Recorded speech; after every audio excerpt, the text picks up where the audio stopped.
Je ne le crois pas. Pour danser le tango, il faut être deux. Les Palestiniens dansent, ils se font tuer d'ailleurs, surtout, tous les jours, mais les Israéliens ne dansent plus. Bennett fait un tout petit peu semblant de danser, plus que Netanyahou. Mais grosso modo, c'est fini. Mais ce qui est vrai, c'est que la solution à un État, dans les rapports de force actuels, c'est un État d'apartheid.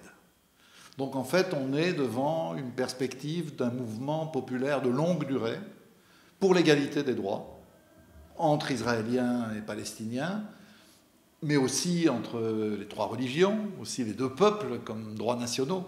Bref, l'égalité, tout le problème étant de savoir comment elle doit se traduire institutionnellement. Ça peut être un État, ça peut être deux États, ça peut être une confédération, mais au stade actuel, à mon avis, l'objectif, pour les Palestiniens et les Israéliens progressistes, mais aussi pour l'opinion solidaire à l'échelle internationale, c'est de soutenir l'égalité. C'est ça la clé.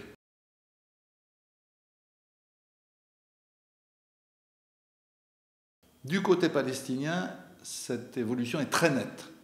C'est-à-dire on a une grande mobilisation de la jeunesse, comme on l'a vu au mois de mai, de manière spectaculaire, qui, elle, ne veut plus entendre parler ni de la colonisation et de l'annexion par Israël, ni des dirigeants palestiniens actuels, que ce soit le Hamas d'ailleurs ou l'autorité palestinienne. Donc les jeunes sont très mobilisés, un peu dans l'esprit de ce que je disais, c'est-à-dire l'égalité des droits. Voilà, ils veulent avoir les mêmes droits, qu'ils soient juifs ou arabes, qu'ils soient musulmans, chrétiens, juifs, bref. C'est ça qui les mobilise. Les catégories les plus âgées, mais on parle là d'une minorité de la population, hein. Les jeunes sont majoritaires, dans les pays arabes en général et en Palestine aussi. Les générations les plus âgées sont plus hésitantes. Elles ont connu tellement de vicissitudes, elles ont connu la Nakba, l'expulsion, elles ont connu l'occupation en 67, elles ont connu un processus de paix qui a très vite pris fin avec l'assassinat de Rabin.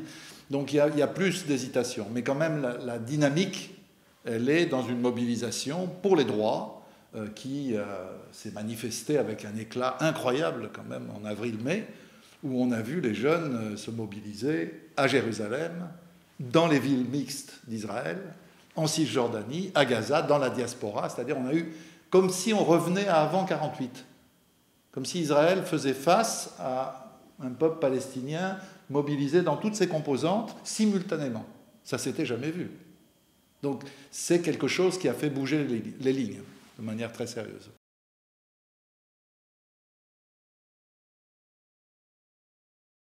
Je dirais volontiers aucune. C'est-à-dire qu'autant il y a un an, on pouvait entendre un discours sur la Palestine est marginalisée, la cause palestinienne est trahie, elle est morte.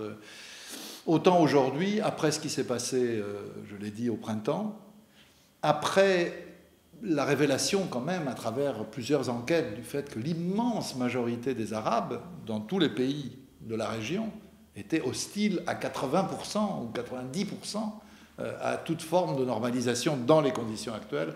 Bon, tout ça relativisé, on voit très bien, vous me dites qu'il faut être pédagogue, je vais l'être jusqu'au bout, on se croirait dans une maison close, c'est-à-dire chaque client amène son petit cadeau.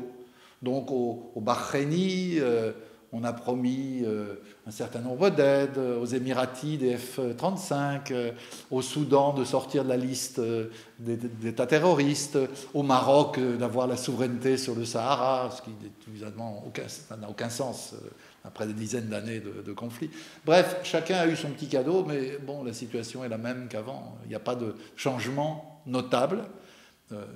Je crois, je l'ai dit tout à l'heure dans le débat, que la phrase la plus claire, qui résume un peu la situation, c'est ce qu'a dit Mohammed Ben Salman, le fils héritier putatif du roi Salman, quand on lui a demandé « Mais pourquoi vous n'avez pas signé avec Israël ?»